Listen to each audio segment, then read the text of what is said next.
You ask Tiger to solve. This deals with linear equations with one unknown.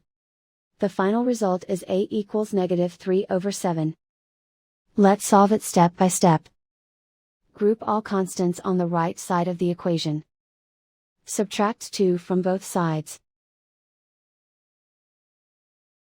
Group like terms. Simplify the arithmetic.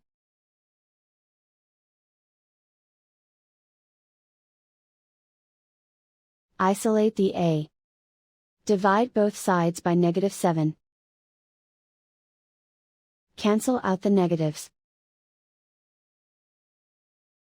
Simplify the fraction. Move the negative sign from the denominator to the numerator.